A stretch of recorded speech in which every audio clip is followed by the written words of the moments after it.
तसंच या थोडंसं 8 मुलांकाचं आहे. हे लोक स्पष्टवादी आहेत. शक्यतो खोट्याचा प्रभाव इथे दिसत नाही, कारण शनी मास्टर आहे. त्यामुळे या लोकांचं वक्तव्य जे आहे सगळं आपण ज्याला रोगबाई ठोक म्हणतो तशा पद्धतीचं थोडंसं नेचर असतं. शिस्तप्रिय असतात. खोटं बोललेलं आवडत नाही. शक्यतो स्वतःही खोटं बोलण्यापासून हे लोक दूर राहतात.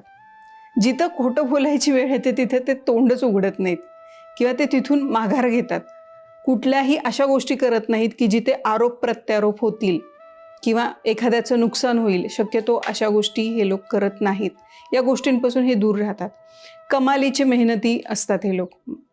थोडेसे स्लो असलेलेही दिसतात आपल्याला, पण मेहनतीही असतात. म्हणजे तुम्ही जर एखादा टास्क दिला, कंपनीने एखादा टास्क दिला, तर तो टास्क कंप्लीट करण्यासाठी ते जी जान लगा के मेहनत करतात, असं त्यांचं नेचर असतं. यांच्या आयुष्याच्या उत्तरार्धानंतरचा जो प्रवास आहे